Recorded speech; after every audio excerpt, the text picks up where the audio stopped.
Hey everyone, my name's Nathan Payne. Welcome to another episode of Blu Ocean Crypto. Today we're going to be covering getting started with Ni No Kuni crosswords.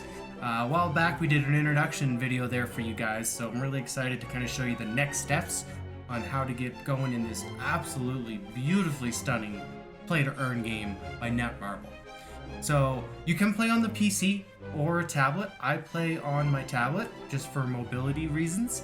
The first thing you're going to want to do, obviously, is make sure that you've got your account connected, and usually like a Gmail, and you can do this once you're in the game too. You can also use your Apple account, Facebook, many different options. So we're going to want to make sure we have the right server selected. And when I say right server, I mean what if your friends are playing, or maybe you want to join us in the game guild. So we're on the Jade Aries server. There will be some suggested servers that you guys can see here, and usually kind of recommends a few. And then there's the whole list. Now I do notice a small detail with this, the list does change depending on where you are in the world, so sometimes you gotta coordinate with your friends to make sure you get to the same one. I do find it's a little buggy trying to get started sometimes. They've never fixed this, but basically you just gotta keep tapping on the thing and you go. I've tried the green button, the green little bubble. I've also tried the arrow. You just gotta do it a few times. Now what's really cool about this game is the narration or the story. So basically the idea is it's called Soul Divers, and it's kind of like a Log Horizon or Sword Art Online story, where basically you as a person are in a virtual world playing as the character. But both worlds are kind of intermingled together, and you gotta save one to save the other kind of thing. So this was kind of cool. I'm glad this happened for us when I was able to show you guys for the video. This was kind of like a quick little recap where Reina also kind of comes up every now and then throughout the game. She also gives us a lot of sweet rewards. So now that we're right into the game, I'll just kind of jump into it. There's a lot going on, and this is why I really wanted to do this video for you guys, because there's so many things to tap on and do, and it's kind of overwhelming in the beginning. Now yes, I'm level 42, so I'm a little further along than you, but all the menus are the same. So first thing I want to mention is top left, when you hit your level, basically you can change your PK settings. So peaceful, neutral, vigilante, or hostile. Obviously I recommend you do peaceful in the beginning so that you're not worried about people trying to kill you, but this is a really cool aspect how they have this PvP stuff going on. So much to this game, it's really incredible. Now the next thing is the top right, the three, I call it the hamburger menu, but now you've got all your main things. Now right in here first you want to go to your settings, because in the settings there's a lot that you can customize, but it's good to go through here. You know, you can change your sleep mode, you can put on auto use potions, you can change your communication settings. Also graphics are nice. You can also, depending on your device or your computer, you can change that. Audio, alerts. Here's the big thing though, make sure you connect your account, because there's an account link reward, and you need to do this also to make sure that you can earn the cryptocurrency, the Asterite or Terrorite token. So you have to verify that your account is connected when you first play the game, so that's the most important thing. And then kind of going through all the menus here, character, you know, there's quite a few. I'm not going to go through each of these individually. It's going to take too long. It'll be an hour video if I do. But just to kind of give you a quick glimpse, there's equipment where you can equip your stuff. You can polish it, which is upgrading it. And then there's also gems. You've got your familiars, which is like the little Mike guy, the Toby guy that I have next to me there. You can train them, you can hatch them, you can release them. There's all kinds of really cool things with that. And this guy's actually famous from one of the old Ni No Kuni games. And yet you can actually see I have down on my hotbar there 3 of them that I can switch between. Different elements for different purposes, which is really cool. And of course there's different rarities with them all. It's also nice just having pets. You know, they fight with you. You know, they're not just for aesthetic reasons. And there's this whole mini game and PvP and all kinds of stuff with it. There's also records. So records is like your codex, right? So like, let's say you just collected a rare item you've never gotten before, or a cosmetic piece, or a new familiar. That's going to go in either your codex or your achievement or your record, and there's certain bonuses and stuff that come with that. There's also power up, which is Heart Stars, Tetra Puzzle, and Higlodites. I can never say that right, but really kind of funny aspect to the game, which is really cool. They're like these little spirit guys, and if anyone's played the old Ni No Kuni, they know exactly what I'm talking about. There's also your community, which is like your kingdom, dominion, capital, ranking, social. I'm sure you can tell, there's a lot. right? That's why I'm giving you guys kind of a brief overview to get started, because this is where you're going to be spending most of your time when you're playing the game, when you're not actually attacking monsters. You're in these menus. There's missions, which is daily. There's reputation, handbooks. Daily is the thing you want to focus on.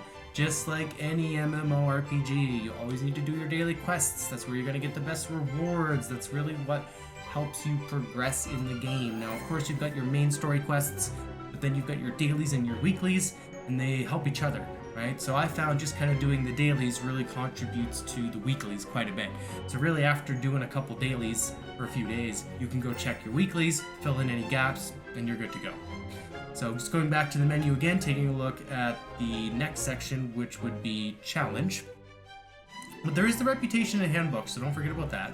So in challenge, there's power up. Now that's separate from the power up big menu on the left-hand side. There's chaos field, dimensional border, the labyrinth, adventure, field boss, and world boss. Labyrinth is pretty cool. You can do it fairly frequently. I'll show you guys a little sneak peek of some combat here, doing that here in a bit. World bosses only spawn at certain times, so you got to make sure you're on. But man, is it fun! It's like 50 to 100 people raids. It's incredible. It reminded me of World of Warcraft, but more special effects. Like there's more going on, more spells, more attacks. Really, I think that's what sealed the game for me. Once I did a world boss, I was like, holy crap, this is incredible. Then there's Battlefield. Now, Battlefield is everything PvP, from dueling. There's Lava Valley, which is like your familiars battling, almost like a 3v3 kind of thing, which is pretty cool, almost like Axie Infinity, you could say. Relic Wars. There's also the familiar arena, and then there's the shop. Now, there's a lot in the shop that you guys can do and buy, and this game is definitely microtransaction heavy. You know, heads up there, but what I found is some of the prices are definitely reasonable. It's just make sure you know what you're purchasing before you do it, because before you know it, it can kind of run away on you, and you end up spending a little bit too much money. Now, of course, that feeds their play-to-earn aspect, so it's kind of nice knowing that the money that you invest actually is coming back in a sort of way through their tokens and through the earnings through that. Now, just like a lot of play-to-earn games, of course, the earnings in this really doesn't unlock that greatly until the end of the game, so you do have to invest a fair bit of time to get to that point. There's also this really cool camera mode, which I just thought was really fun, and you can change different poses, you can add on different funny things, like you can see here we can do a little hat, or you can do a stash or a pair of sunglasses. You know, it doesn't look like the hat's going to quite fit because I'm actually wearing a cat for my hat right now. I absolutely love cats, so anytime I have something that adds aesthetically that's a cat, I'm going to do it. You know, here's the shades, you know, but it's really cool. You can kind of do up your guy, almost make like an emote, save it, send it to your friends. Normally stuff like this I kind of skip. I'm more interested in playing the game, but I felt like this was just so fun and easy to do. It's actually pretty cool. You can see here, just trying to get the sunglasses positioned properly. There we go, good enough. We can upload to our wall, which is this whole social thing in the game, which is pretty cool, where you can share with a friend or save to your device. Now, just going over to the challenges, taking a look at the Labyrinth of Dreams now, I want to show you guys what it's like for a little bit of combat. Now, this is just going to be a quick sneak peek. It's not going to be very long. I'm actually stuck on 3-2. I can't get past it, so you're going to see me fail probably pretty quickly here. But I just want to give you guys a quick glimpse of how fun the combat is, because it really kind of ramps up as you get further along. Now you can see on the right hand side I've got the 3 different hammers. There's a fire, a water, a leaf. It's telling me to wear the fire one, so I'm going to put that on. Now I am auto battling, so that basically means all my skills and abilities are being used automatically. I don't have to really coordinate that. I'm actually kind of watching at this point, but what I do have to coordinate and pay attention to is when it tells me to switch my hammer. So right now I didn't actually notice that I needed to switch to the leaf one in time. I'm still using the fire one, and I'm actually getting a disadvantage there. We're gonna pop an energy potion here quickly. I also realize I don't have any health potions. That's because I used them all trying to beat this level earlier. That's okay. Now I switch to the green hammer. Now we're doing extra bonus damage, and just look how cool this looks. I love the numbers. I love the animations. It's really a ton of fun, the combat. Like I said, this game is super polished, and I love the fact that Netmarble made this into a play-to-earn title. Now, really, if you stay focused on the dailies and the main quests, that's kind of just the best way to progress. Now, my OCD takes over sometimes, and I want to click all the little exclamation marks, and I want to clear everything. You can't do that in this game. It's just not possible. There's also special events that you can stay on top of, which is on the top. Here's the shop, and you can see there's all kinds of different options on the right-hand side and along the top. It is pretty overwhelming in the beginning, but once you get familiar with it, it's actually awesome how much they have really going on here. But one thing I recommend, don't try to clear all the exclamation marks. It's not possible. By the time you're done doing it, there's going to be more. You're better off just kind of doing some, playing the game, and there you go. Okay guys, I hope you found that was great. Thanks so much for joining us today. Now you know everything you need to get started with Ni No Kuni. Be sure to smash that like button, subscribe to our channel, hit that bell notifications to stay up to date with all of our great content. And until next time, cheers.